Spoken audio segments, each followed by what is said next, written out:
Streaming. Welcome, ladies and gentlemen, to our probably 20th, 21st, 22nd live stream of the series. We've lost all count.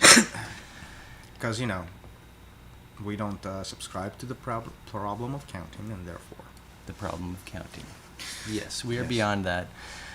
Way beyond. We're just going to get set up here. We're going to take a minute to share the stream. Oh, no. And there have been motorcycle aficionados driving around outside all day, but we'll see if they persist. Genya was completely dumbfounded. They blocked the intersection and stopped it for like 2 or 3 full cycles just to let their entire train through. Yeah, so because screw you, traffic. We're more important. We're the cops now. I enjoyed watching Genya and enjoying vicariously his anger. I was more amused than angry. I was just dumbfounded. Yeah, it's true. I was dumbfounded, but not angry. All right, sharing to Portal Mountain, and it has. That is our thumbnail for the day. Me drinking. Remember what I was talking about? Yeah. Ironically, you do have the same shirt right now. No, it's not actually. Not that one? No. Oh. Dun da da da. Oh, okay. That one's a golf shirt. Got my my very and there it is. Special pockets. There it is. My pockets. All right, so that's good. That is shared, and so we want to keep the chat going. So if anybody wishes to participate in the chat, yeah, we're here. You may. Permission granted. Comments and questions welcome. This chat is being streamed. Oh, it's you. My phone was buzzing because Cool. you were typing. Yeah. So that's what else? I think we're set up. Our usual 2.5 minutes or so into it, and so this may, I guess, be a morning session. We're probably going to go for like maybe an hour and then get some lunch, and then start back up for the afternoon.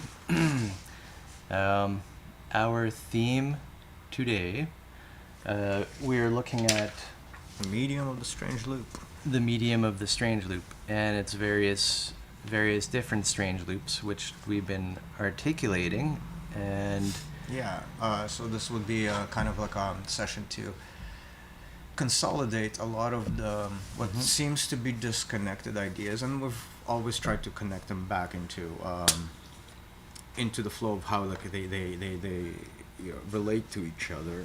But I don't think we try. It's tough. I don't think we've ever established a kind of a medium that allows for the thinking to latch on and sort of give a heuristic of how to understand the relationships. So I think we're going to be able to tackle that today in a more straightforward way, and to help establish a sort of like a more rigorous image of the ideas, so that when they're conveyed, they're not as hard to interpret from the other end. This is difficult though, and we're often discussing amongst ourselves and things that we understand. So we're not the ones necessarily asking questions to lead and guide the discussion, to fill in the blanks and all that. So what we do is we try to fill in the blanks from discussions we've come across outside of this conversation. So right, and from our own history of discovery.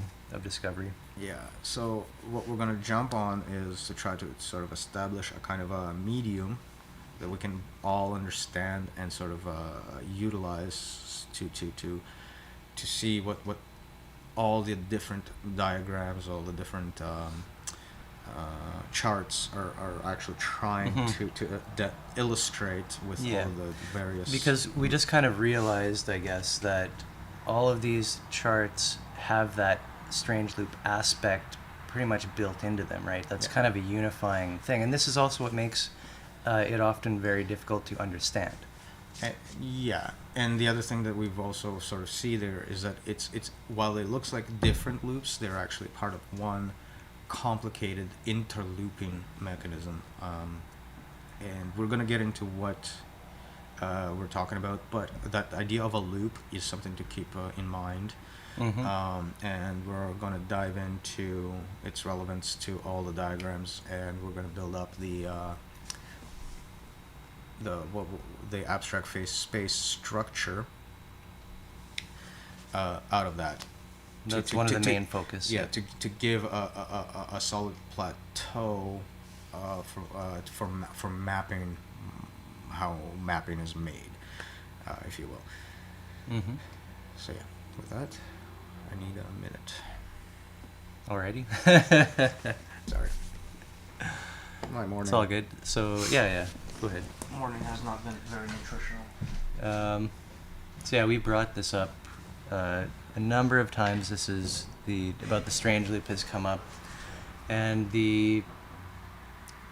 especially the kind of stacking structure that that we've been discussing a lot in a lot of the previous meetings. You'll notice a lot of our charts or diagrams are based on a stacking of layers in which we usually generally describe as going visually from the bottom as being more fundamental layers, such as like atoms, molecules, etc. Then building up through, for example, like tissues and organs, and along the neural operating system, for example, up into symbols, artifacts, all that kind of stuff. So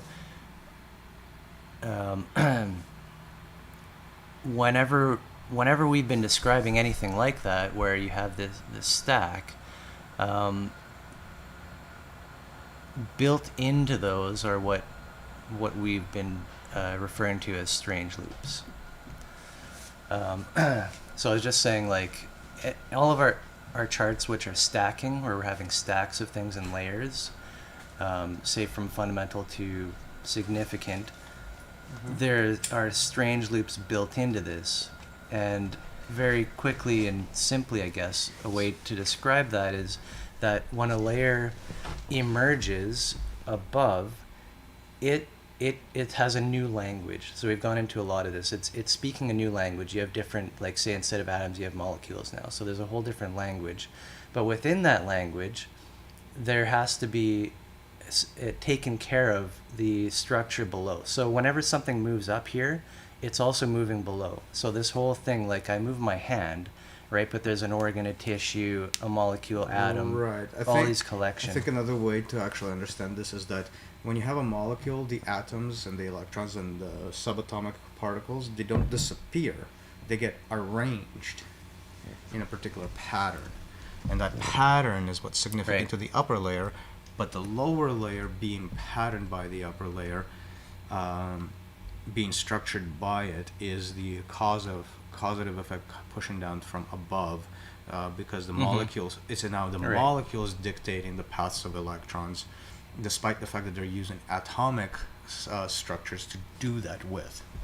Right, so the molecules are being held together into tissues and all that. That's kind of their job at that layer. Let's say there's polarized molecules and whatever is holding it together. Molecules, but then ions, the whatever. fact that my brain says to move my hand, these molecules all just went over there. They're still holding together, right? and But now they're over here. Right. So So this is the pull. This is the push from the above. From above to below. To restructure their arrangement. And their job from below to up is to stick together, Right. to so the to speak. loop. The loop is what's holding the entire set of layers together, back upwards and downwards, so that the movement from above does not destroy the structures from below, or Right. did not destroy them enough to do certain things. I'm sure there's some level of destructions and consolidation happening. For example, vision.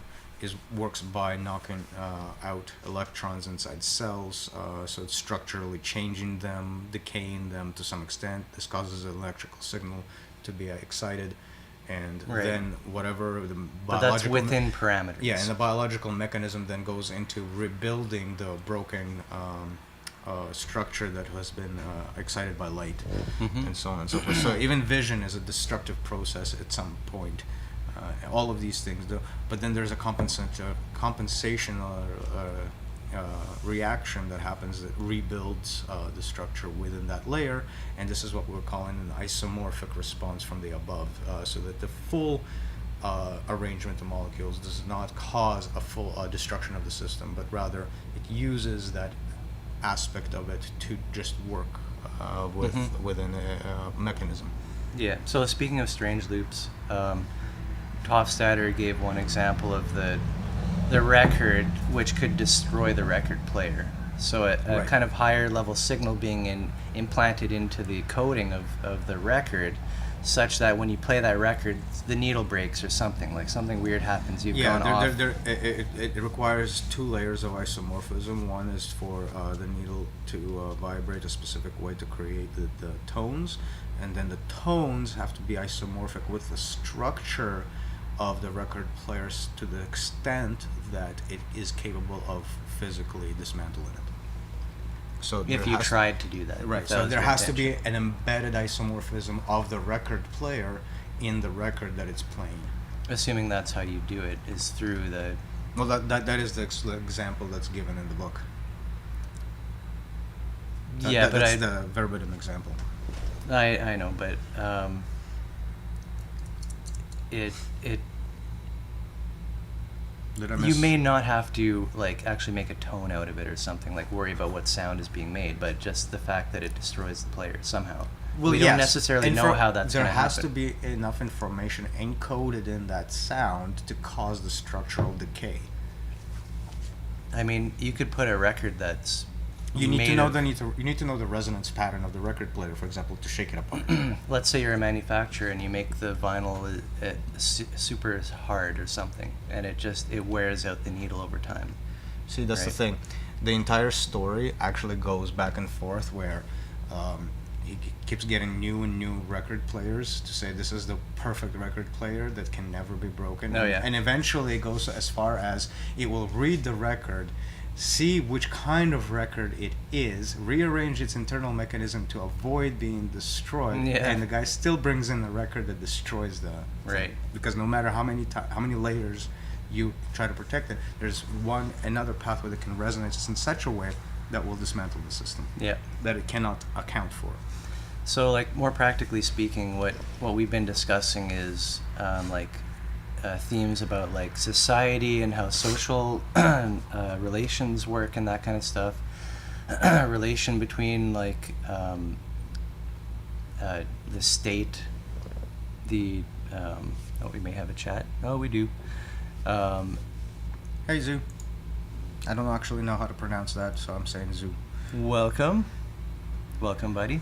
Please correct me if I'm wrong. So, like, the state can be operating in a way that actually destroys people who are living in that. Yeah, that State, would right? that would So be this the is an analogy. example of- This would be an analogy for that for sure. An Right. activity takes place, but that activity is managed and everything like that. But its output is the destruction of this individual, that individual, the third individual, and so on and Mhm. so forth. Which is a completely different system. It's their bodies. It's their living systems, biological, Mhm. not abstract ones, to which is being perpetuated by what's managed. I'm just trying to think if it's a very straightforward Drinking thing. bleach. The advice to drink bleach is the best example I can think of that works like this. It's like you can represent the whole idea abstractly to somebody, and then they will execute it concretely, and that's when the destruction of the other system happens. Even though like the top system was managed properly, if you will, logically, the way it resonated back down is just a complete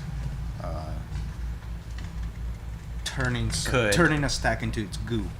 if Yeah, you will. so we can tell people to do anything.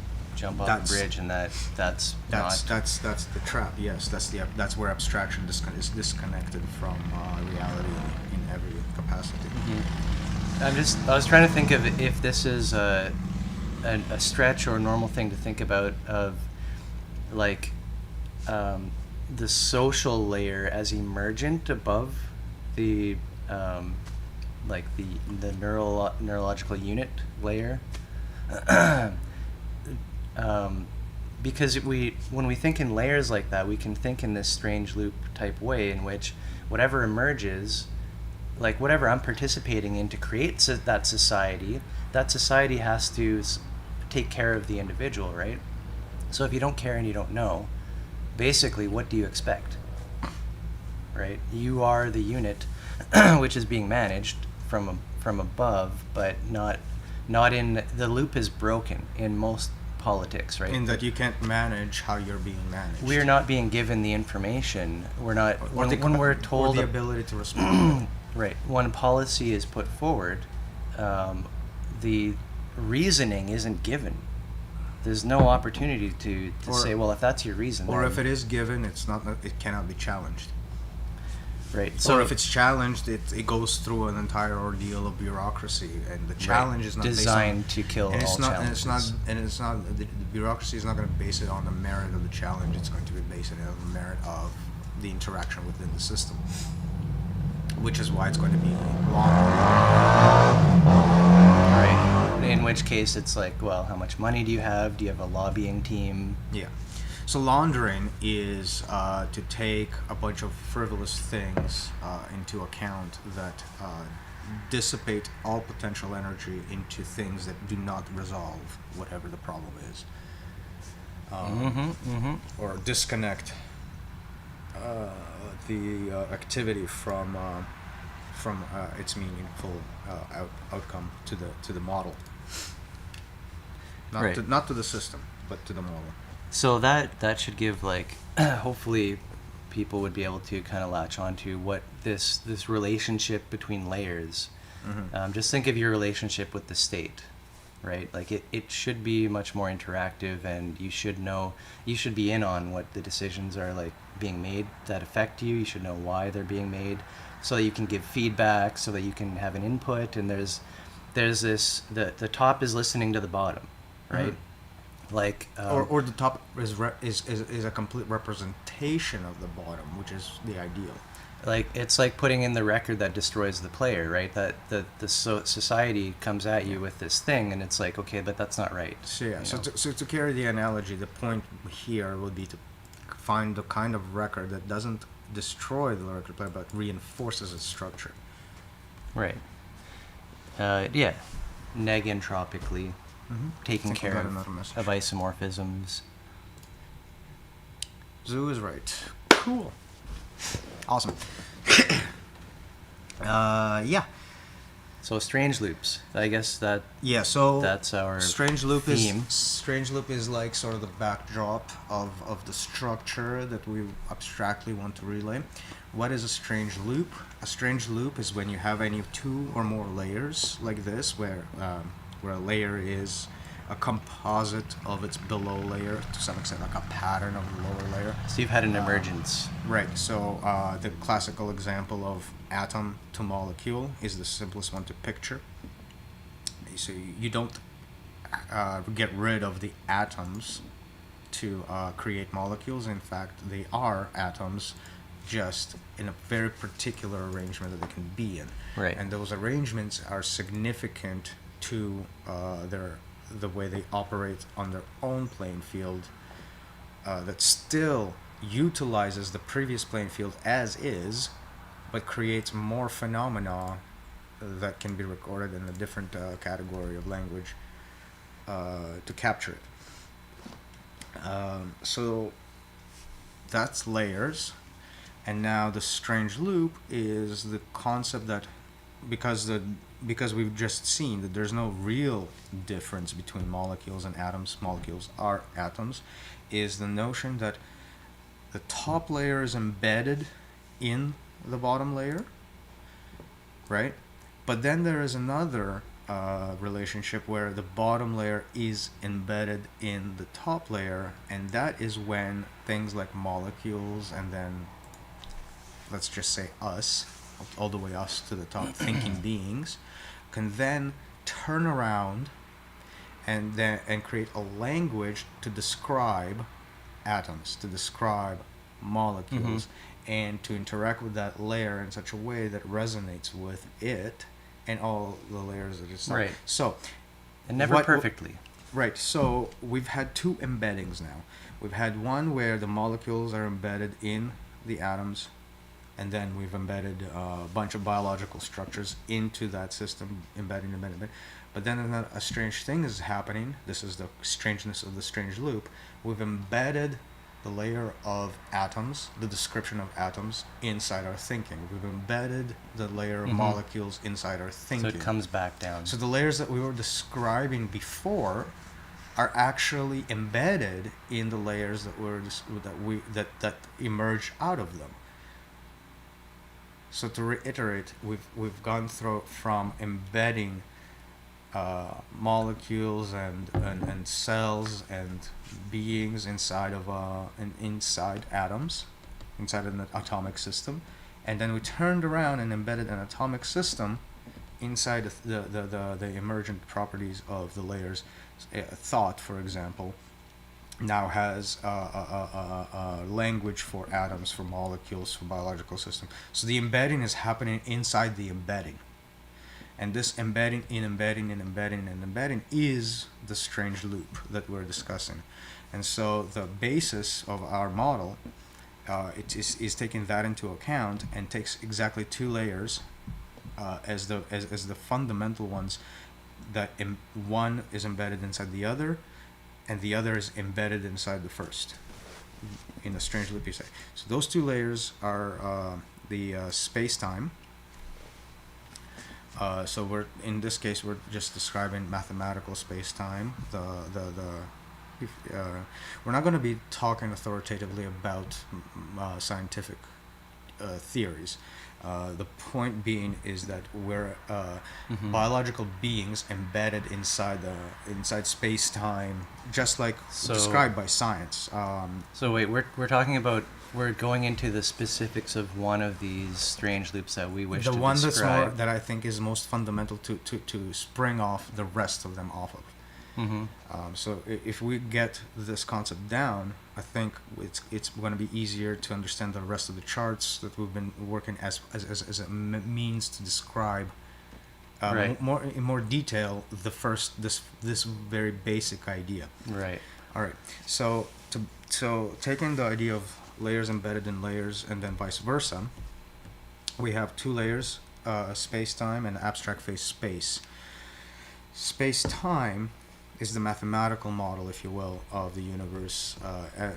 Look, we're not authorities on this. Whatever it is, that is that. Okay, so this is what the mind and the neural operating system does. A generic way of describing it is that our reality is composed of space, that's configurations of things, of stuff, moving through time. So that's our bottom line of things that are happening. And what does the organism want to do? It wants to model that in all of its configurations. That's what the APS is. So before we get to what it wants to do, let's just establish the abstract idea here. So we have the space-time, molecules, atoms, molecules, whatever, build up particles, build up cells, build up neurological systems that build up simulations of themselves, whatever. Keeps going and going and going. So embedding in the side of space-time, we get another layer called the APS. The APS, abstract phase space, is the neurological system that models space-time. Things phasing through space. That's space-time in its own terminology. However, this is an abstraction. An abstraction is living inside the simulating mind of the beings embedded inside of space-time. And the space-time that we're describing is actually embedded in the abstract phase space as a model Mhm. to relay to this being of where things are and how they work. So we have a situation in where space-time is the building block, but the building block creates a representational space-time, and that space-time is the only space-time to which we can refer to from our abstraction to describe the space-time that Right. that had built us up to The begin with. actuality, the reality. And so our access to it is embedded within our abstraction, abstractional phasing space. And so while space-time creates a abstract phase space, abstract phase space creates space-time. The actual accessible space-time does not Mm-hmm. is not escape is a concept. It's a model of whatever it is, and so is a mathematical model, and therefore lives it embedded completely inside of space-time in its totality. And so there is no Mm-hmm. outside of this loop anything else that can be thought of as not embedded inside itself. Right. And so this is the loop that is the basis of all of the other diagrams that we have, and the thinking that we are trying to express. Mm-hmm. That seems pretty generic. I don't know how you'd get any more basic, I guess. Although the strangeness of it makes it kind of complex, because we have this space time which you can't touch or see. Really, it's kind of the theoretical, mathematical, and we have models for it. We assume it exists, but We know, no, we don't just assume it exists. We know intuitively we're embedded in some field of space-time of some sort. Right. Like we're interacting with it. It's part of our nature to interact. That's what we're reflecting. Mm-hmm. But in order to speak about it, in order to discuss it in any capacity, what we can only discuss is the embedded space-time within our abstract phase space. Our Yeah. being a very loose term. So it doesn't belong to anybody. It's just a matter of the description of space-time does not escape Mhm. abstraction. Right.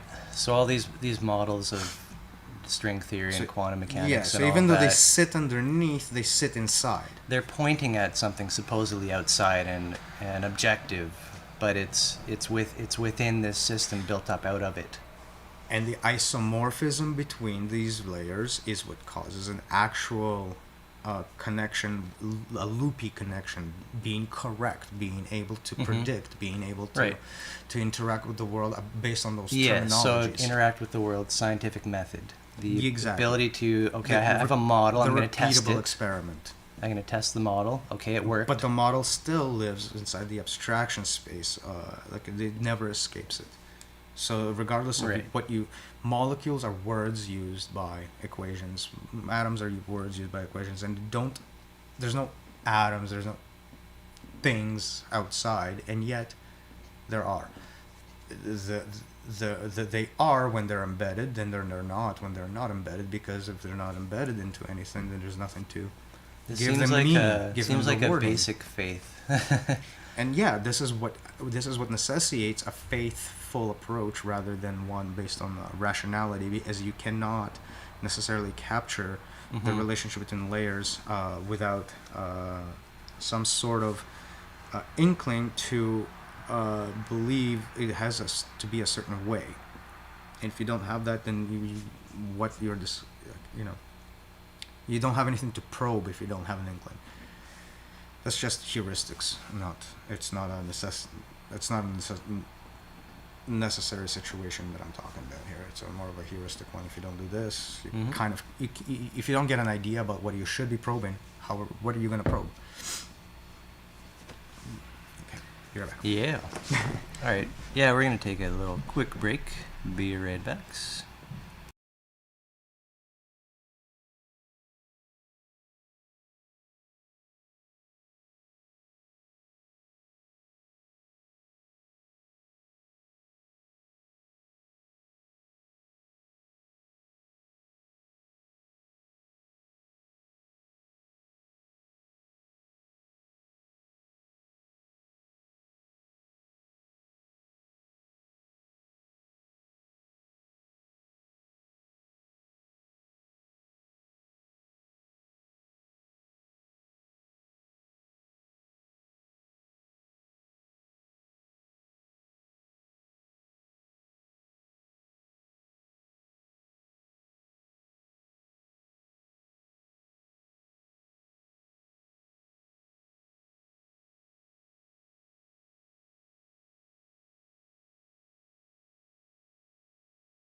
Da-na-na-na.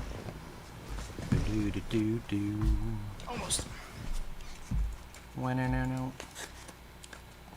Yeah. So the strange loop is very fundamental to the thinking that we do. That everything seems to be embedded in structures, including ourselves. This layering, this holonic modeling. Yeah. Well, the holonic modeling is really just about taking the idea of, as this loop is looping, there's the top-down effect looks like decay, right? The concept gets described by its patterns as it pertains to the system below, right? So the pieces of the concept that make it work and be the concept itself. So that's decay. It decays into little little things. Everything in existence is in a state of decay. And then the upward trajectory up the layers, analogically speaking, analogously speaking, sorry, is when something consolidates from pieces into a single concept, into an upper layer. So Right. like how a bunch of atoms and electrons consolidate into a molecule. So coincidentally, this is also the death and life archetypes, respectively. Death and life, order and chaos, consolidation and decay.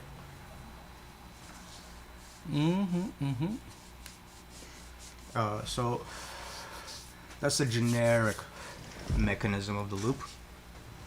And so we have this consolidation effect, decay effect, happening in space through time.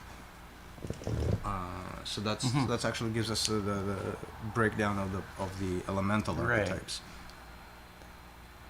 Right. So that's how they're. And this related is to building up on top of space-time. So if we would pull up the archetypes, the primordial archetypes, which is what I guess we're going to get into here, the structure of the APS, as we say. Yeah. So the fundamental Things they're building up again. We're So we've described the fact that the APS is one of the layers, and then we said it's embedded in spacetime initially, and then went ahead and said that the spacetime is then embedded inside APS. Now, in order to make sense of the loop more usefully, we're going to take the abstract phase space as the platform from which to start building our loop description, rather than space-time itself, which is going to be found inside of it. So, wait, what did you just say? I'm saying that we've established the loop. There's space-time, abstract phase space is embedded in it, and then we've said space-time is embedded in abstract phase space. So where do we start? No, wait. Which one of these two do we start to start describe the A loop? question, if you will.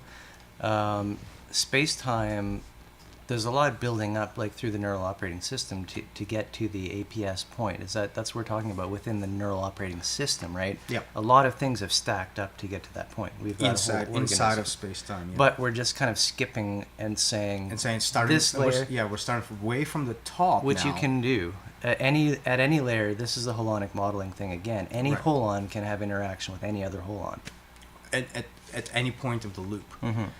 So instead of starting at the bottom, our model, our description is going to start from the top, from the abstract phase space, and its what is it? Its structure, such that it embeds space-time, and then we'll move on from that relationship there. So that's the gist of what we're trying to do here. Cool. So I'm just pulling up the primordial archetypes. Yeah, I think we have a chart here. Yeah, we do. I don't know if we can try to use our desktop. Yeah. Let's see, maybe we can zoom in on that. Zoom. I don't know. I'm sure I can zoom, but let us see. I think I have to configure the video. Corner figure plus. Oh yeah. Oh, that'll do.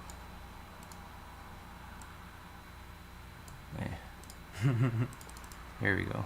But still can't really see it too well. There. I think this is enough. Kind of. Cool. Kind of. It almost worked. Almost. So, and we can see we're looking at the column with the green in it. Mm-hmm. And at the bottom, We started with uncertainty, entropy, and space-time, incidentally, and that's under the category of time itself. Things that can only be measured within a span of time rather than in space itself. We look at this time as the most chaotic element in which things fluctuate, and space is the most static element, hence top being ordered and stateful, time being unordered and chaotic. right. That's the relationship there, why it's shaped the way it does, the way it is. So we're going to start with the structure of the abstract phase space, which constitutes the primordial archetype stack in its entirety. That is its, if you will, its mechanical structure, its mechanical model as to how how further archetypes down this chart, for example, have to interact with the general propositions that these archetypes make. How to work through what they present to us. That should be. All right. Now I gotta pull up my monitor because I can't see the screen. But anyways, yeah. So the first two archetypes can actually be consolidated with space-time itself. In particular, the uncertainty and entropy archetypes. Uncertainty being within a given space, abstract or not, there are certain features. Okay, so let's back up a little bit. The interaction between layers is an interaction of uploads and downloads, As we discussed last. called reification. And this could be isomorphic or dysmorphic. It depends on what is being it depends on what's being downloaded that is isomorphic and balancing out on what's being uploaded. In particular, the concept of food, for example. Food is food without being a concept, right? So we upload it into the conceptual realm as food, and then we download things that are not food and call them food, like, for example, the wood pulp sitting in Subway's bread, things like that. So when we're downloading something back into the thing and calling it by Good. basically represent a false pattern as a correct pattern, we're interfering with it, and we are increasing entropy. Right. But before we're increasing entropy, this phenomena of being able to download one thing as many different kinds of things on the bottom layer, i.e. giving it the various interpretations, and the flip side, uploading something into the conceptual layer has a potential for different kind of conceptualizations. So for example, a ring. One conceptualization of a ring, for example, like this one. Am I seeing right now? This one? Yeah. Yeah. So marriage, for example, could be reified as marriage. It could also be reified as a hunk of metal that I can sell, amongst other things, right? So there's this discrepancy as to the meaning of this object in terms of concept. I like to monitor my monitor. So this is the superposition of the situation. Right. It's what's coming from top down. this is the download, as you say, this is that. Right. And so because there's this many-to-many relationship going up and a many-to-many relationship going down for upload and download, so you can reify something going upwards in different ways, you can reify something going downwards in different ways, you have a certain amount of uncertainty as to which one of these ways is going to be used in the next phase and the next phase and the next phase of our abstract phase space. So instead of time, here we'll use the word phase as a term for movement. It's kind of timeless in a sense because, and we'll get to it. It's a superposition. Yeah, it's a timeless superposition that affects the past but remains superpositioned into the future. Concept we're going to get into once we Really get into it? Yeah. Oh, yeah. So this is the uncertainty that you see play out both in the conceptual world and the physical world, essentially, where because things are quote unquote superposition in both spaces, you have the same level of uncertainty because you're just dealing with probabilities of what's more likely versus what's less likely. Now, I was thinking, I'm not sure how much this exists between like the jump from atoms to molecules, and I was just conceptually thinking this more as like a growth of a crystalline structure kind of thing. Like at the very bottom layers of this kind of stuff, like there's not really an arbitrary neurological it's not arbitrary process. So in the particle world, what happens is that these probabilities get added up, and the thing that is driving the ability to predict things correctly is that the more complex the possibility is, right? It's still possible. It's very much possible. But the more complex it is, the less likely it is to be one of the outcomes. And so when you sum up all of the outcomes, and then you filter out unlikely outcomes, you get a heuristic that starts to show you a specific fuzzy path, but a trajectory nonetheless. It's not. But I mean, what molecule is there that is so disregarding its atomic components that there's a problem at the atomic layer? It just disintegrates, or what? Like, right. It wouldn't be it wouldn't be the essence of the molecule. The molecule wouldn't emerge. It would be where it finds itself and the consequences of being in that location at that time. So if it hits another particle that disintegrates it will disintegrate. Yeah, or very unstable molecules, you would say, that tend to just get right, destroyed. which have like a whole half-life component. So you could say them. built into the model of that molecule is a dysmorphism kind of. Yeah, it's already in there. The Heisenberg uncertainty principle. It's unstable. Right. It's metastable. All things can be considered as metastable, but they all subject to decay. That has to do with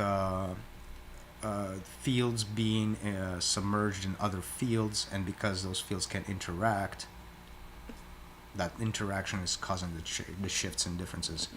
And again, all that kind of stuff can only be imagined in an abstract phase space setting.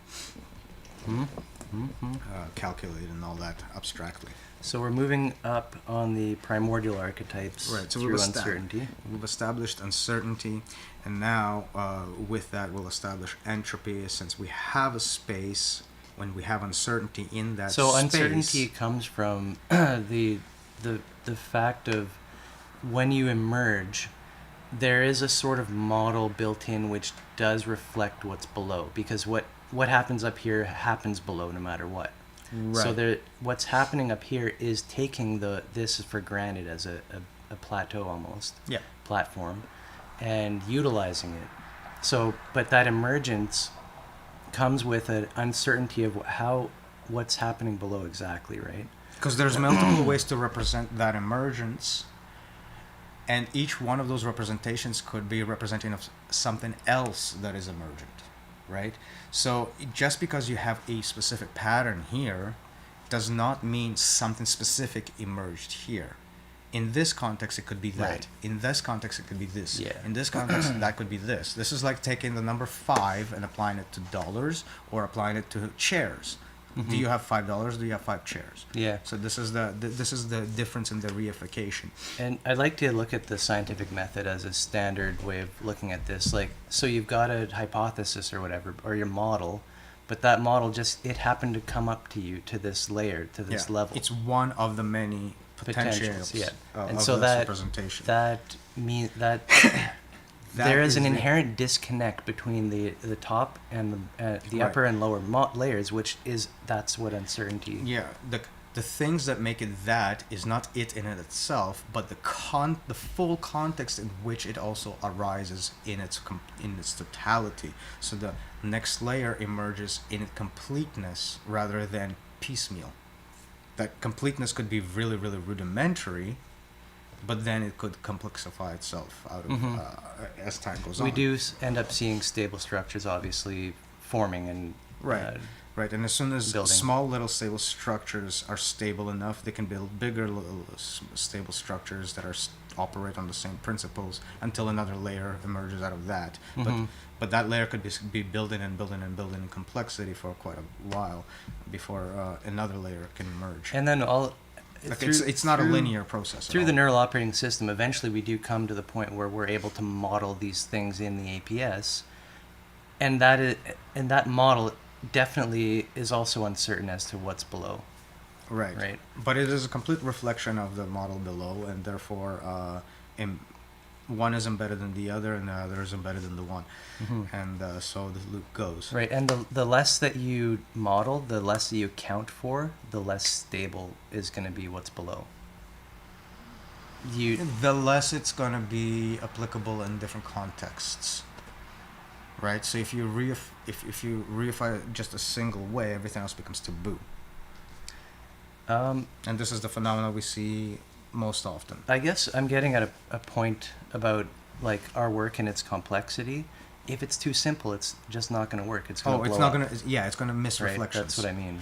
And we're trying to capture the reflections happening themselves rather than the content of the reflections. And in fact, we were trying to make this the content of the reflection, so that every time there is a reflection, it's self-aware. That is the goal. Okay. So we One covered goal. uncertainty and why it happens. Now I just want to tackle entropy as a matter of consequence of that. So we've established that we have a big ass layer of something, right? It's got things in it. Now, since we have this whole plethora of superposition of reifications, we are asking the question of how many of those reifications are isomorphic versus dysmorphic to the model that perpetuates this to begin with.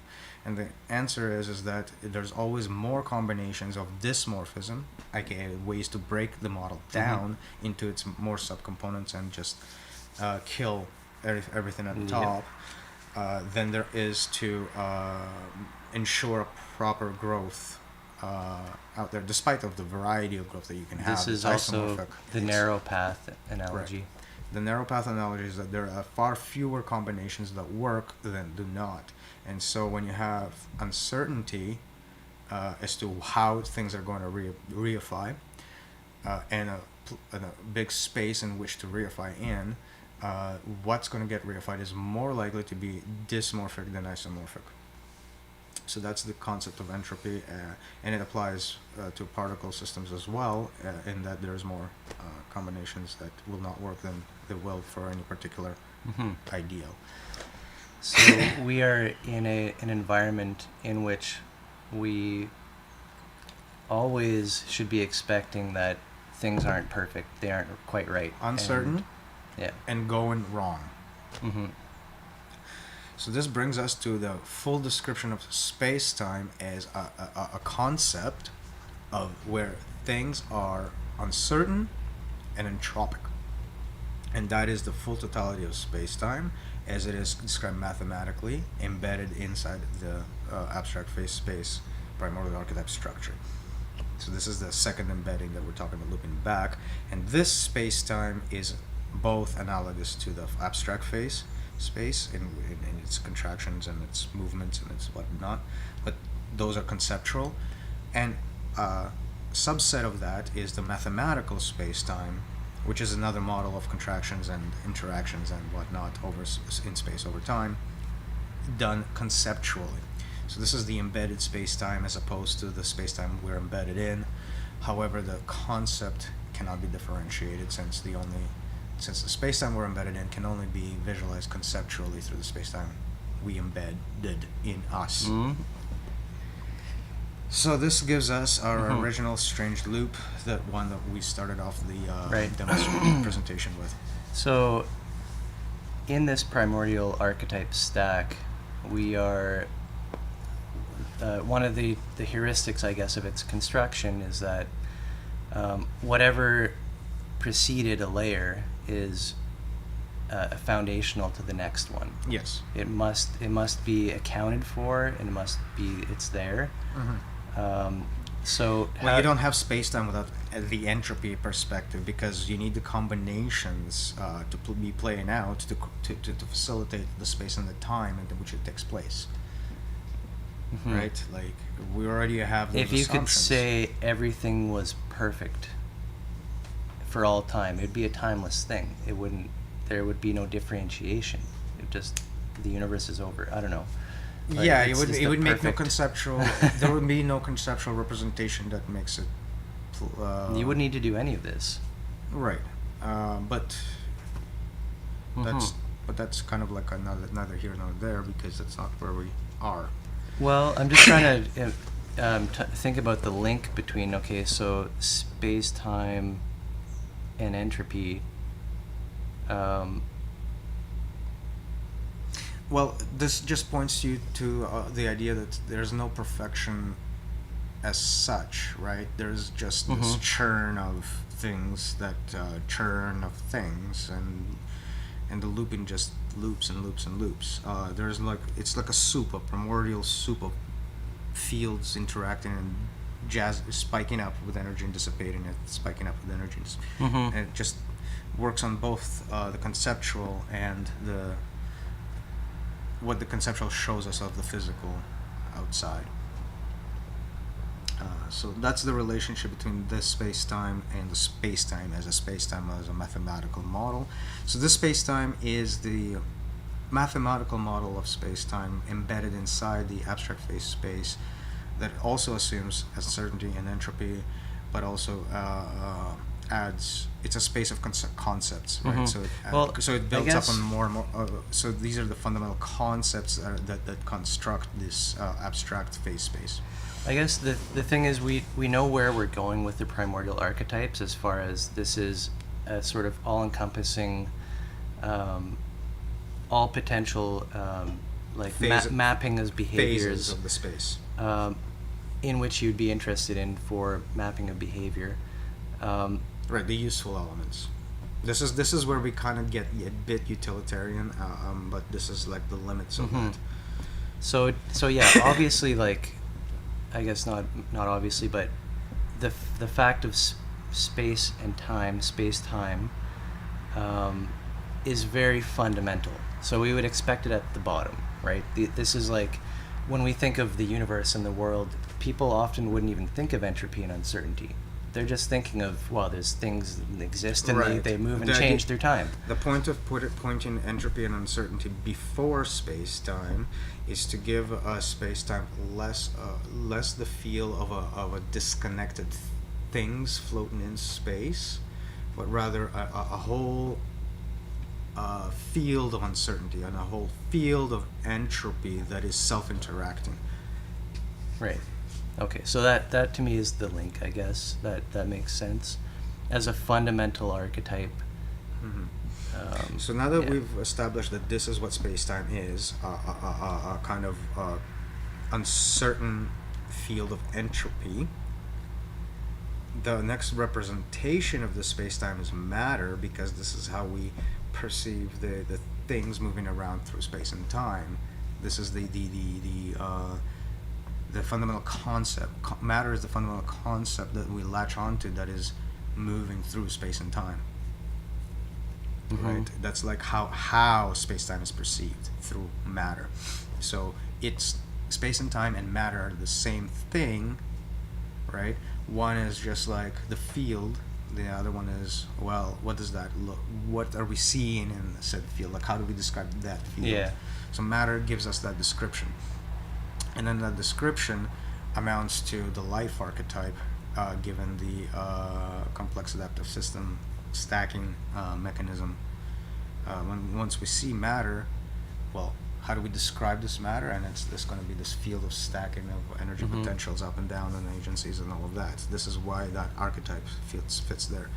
And that causes within it instances of death and a lack of addressability to the things that rise up, which would not have been possible if they had never been rising up to begin with. Hence, life precedes the capacity for death. You have to be alive to die. Yeah, I think we'll get into these archetypes, the next three archetypes. Right. And so once we capture the cycle of life and death in anything, that's what we call the animal. That's the thing that is alive, that dies. So an animal is a representation of life that can undergo death in the cycle. And the human is the kind of animal that... Do you want to just keep going up the stack? But we're gonna go into depth in the starting from matter. When we get back, we're gonna take a break to go get lunch. But yeah, I think I'm kind of on the roll here Just in the build-up sense. build it straight up all the way. Yeah, so the human and the animal are not really different outside of the fact that they now begin to construct this APS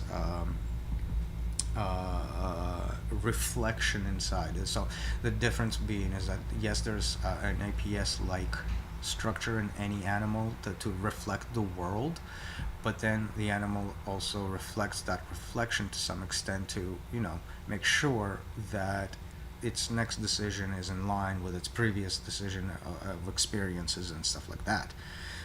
So if you take that mechanism to its highest potential and start to basically externalize and reflect things even more, what I mean by that is, for example, humans write things down. So it's taken an idea into formulate into a thought and then recorded it onto the environment so that the environment can reflect it back to you. So that's the biggest jump between animal and human, in that the animal does not use the environment to record its memories in any capacity. It's just internalizes, and so all of its reflections are localized. Although you've got you can piss on a tree and the next one smells it, right? That's yeah, but there's no okay, Bob meant to say I'm hungry at 5 o'clock. Like there is no this complete distant there's also information. I think it's all immediate. I think the key is maybe with the problem of meaning. Animals don't have the problem of meaning. They're not taking symbols. So the piss on the thing does not actually goes into this entropic. It wasn't like, oh, this is for Bob. Yeah, it doesn't Bob. go this entropic layer of myth making to form a complete story. No, this is just somebody's here. That's the message. That's the end of the message. And that's the end of the reflection. The virtual reality overlay ability. That's what I've been kind of mulling around. The difference between human and animal is that we don't piss on a thing. We choose this message or that message or another. See, we're increasing entropy right there. The potentiality, because what we write down on the wall versus what piss writes down on the wall has that much more capacity for representation than that. Right? This is what we're talking about when we're talking about superpositioning. Mm-hmm. The human is capable of creating a superposition unheard of in the animal world. Right? In terms of the message being embedded into the environment. And it's able to use... And then it's getting reified by mythology. It's able to use the APS to record a reflection of the APS itself into symbolic form. So another way to think about it is the difference between the animal and the human is that the human is capable of utilizing APS explicitly, whereas the animal does not have that capacity. Cool. And as soon as an animal has that capacity, it qualifies for the human archetype. So you can have blending. It's not like a hard line or anything. And so from there we get the machine, which demonstrates the mechanics of that reflective mechanism of the environment. So as the animal is reflecting the environment, certain mechanisms have to be in play to work with that environment. So your body type, the phenotype, the niche that the body takes in place, right? The long neck of the giraffe is a mechanic. The dexterity of our fingers, for example, as a generic animal, is one of those mechanics. So like we have a machinery to supplant that existence that we are inhabiting, which is effectively non-negotiable. I can't, take out my heart and live. I can't live without my liver. I can't. None of those I can't. There's a Right. limit. There's a limit to So how much of this mechanisms, humans within the environment have a whole bunch of different roles and things that they may need to do. I do this operation, I do this operation. Yeah, These they're are non-negotiable. mechanisms. In particular, like eating, shitting, pissing. Those are non-negotiable things, and fucking in particular is to propagate. All such things cannot be negotiated with them because those are the mechanisms of the build-up of the stacking. So that's the And that's, just like in a corporation, you have a bunch of different roles. yeah. So despite the fact that there's a natural growth to it, there's always a top-down constraint on how that growth can operate, and this is what determines the niches that are taken up. Like since we have a superposition to take up a niche in the next layer, the machinery is now the counteracts that as a natural selection mechanism. If you don't have the mechanics to play in this environment, you can't. If you don't have the mechanics to play in that environment, you can't, and so on and so forth. And So these environments being supplied by potentially the corporation you're engaged in, like the above so archetypes. So that's when you get into fiat. Fiat becomes this unspoken set of rules by which that press down upon you to make sure that the behaviors correspond to the machinery, right? And this is where reward and punishment comes into play. Fiat is what exerts rewards and punishments for lining up with the machinery of life. And so when you have something like a market machine being the machine, the kinds of rewards and punishments that it exerts are dysmorphic or laundered, at the very least laundered. I think laundering is the key here, because then you can understand where the dysmorphism comes from. If you launder something, you can reset the potentiality, if you will, and then select it for a specific path that may not actually be otherwise possible, Such as unless you can just circumvent the system. Paying the employee, and they keep Yeah. doing some crazy ass thing, but you're paying them, and they keep getting food, and they can pay their bills. And so this is where we get to the corporate structure. The corporate structure is the structure that forces the fiat to is the fiat enforcer. So it's the agency that looks at the machinery and exerts the fiat itself of that machinery. It makes sure that it works. That the mechanism works that way. So this is the corporate structure, what it does, and the state is effectively the mechanism to say to within that whole machinery of this is correct and this is incorrect, and then like how the judgments of the machines are made based on whatever fiat is present. So that's the totality of the operations of the abstract phase space. In that, I didn't quite get the state part, like what you're saying with. so there, How that whenever there's a interacts. decision, are we going this direction or that direction? The mechanism that makes the decision A or B, that's the state, right? It takes in whatever the corporation does to exert fiat, looks at the circumstances of where to exert punishment, where to exert reward, and makes that binary decision of punishment, reward, punishment, reward. Right, and whether it's in alignment with the ultimate goal of the corporation or whatever. Like The from a top corporation down. does not have an ultimate goal outside of existence. I was So- thinking of profit motive would be a common one. And so you can imagine now that because corporation is what's in charge of the fiat, and it's operating in a state of punishment reward. Anytime it sees a human, an animal, or anything to do with that doesn't fit its fiat, it will dish out the rewards and punishments in that extent.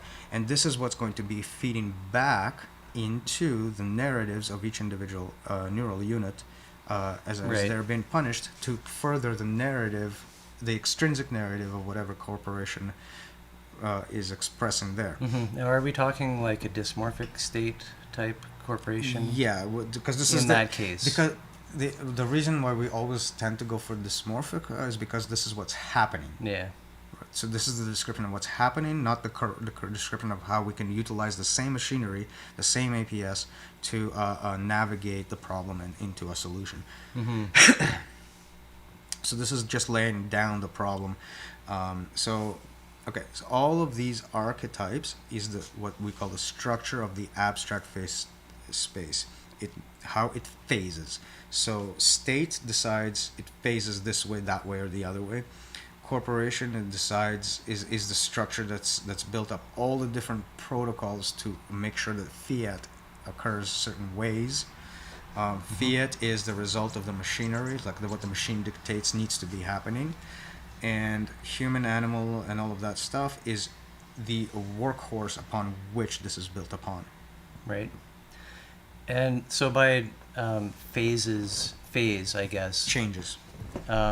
And also potential. This is what gives us an arrow of time. Also potential. This is an archetypal, the primordial archetypes, right? But looking from the perspective of the APS, of what I can model to change and adjust my behavior. We can think in all of these different layers as to what to take care of and how to model things properly. As far as the content of the APS, you can slice anything you're doing into one of these archetypes. Or usually you would slice it into all of them a certain way.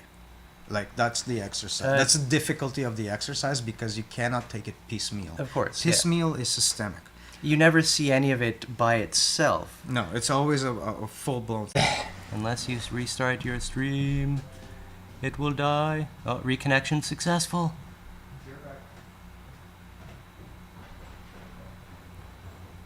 Will we make it? We're not dead, YouTube.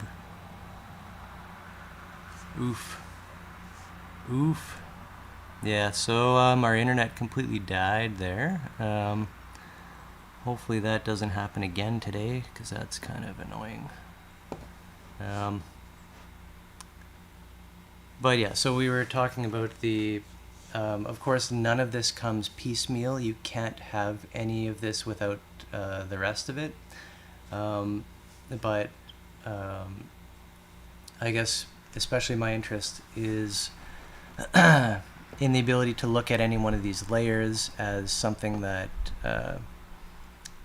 can be a way of organizing or cataloging the type of behavior that you want to model. And each of these primordial archetypes comes with it a flavor, I guess, of what you would, what kind of things your APS would be filling in to help you or allow you to deal with and manage those layers in a strange loop context.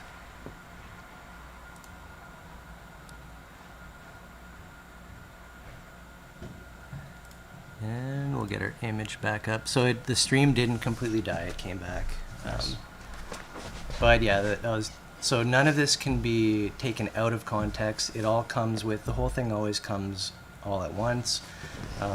But my particular interest, as I was saying, or where I see it as relevant, is you can use this to kind of classify or catalog the different types of heuristics that you're putting into your APS as to what they're dealing with. So your APS has to deal with uncertainty by behaviors such as the feedback, observation, tracking method. Or in how we have it presented right here is that in the personal level you have doubt. In the corporate level, when you're tackling this, you have risk.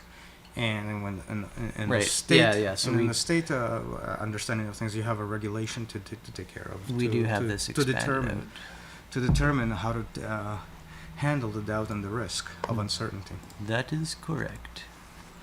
So there are actual extrapolations for the human, for the corporation, and for the state to begin to deal with the primordial archetypes. Right.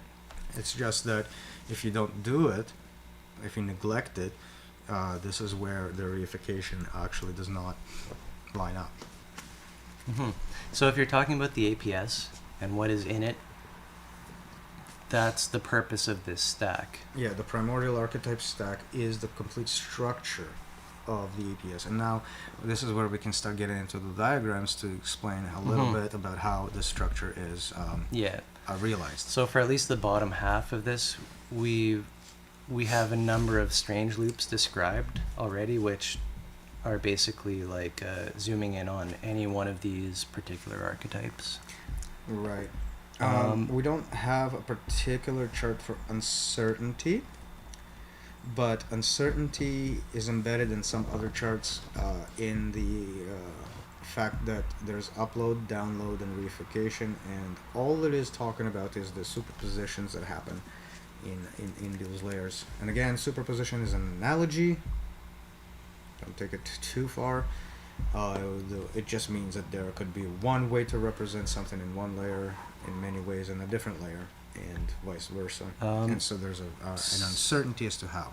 So I need to take a break, but are we actually just heading out to grab stuff, or do you want to keep rolling, or wrap it up right here If this is a natural spot. for now?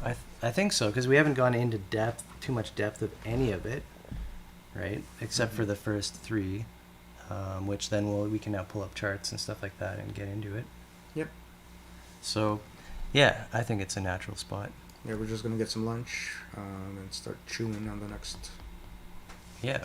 phase of this space. Indeed, indeed. So, thanks everybody Be right for back.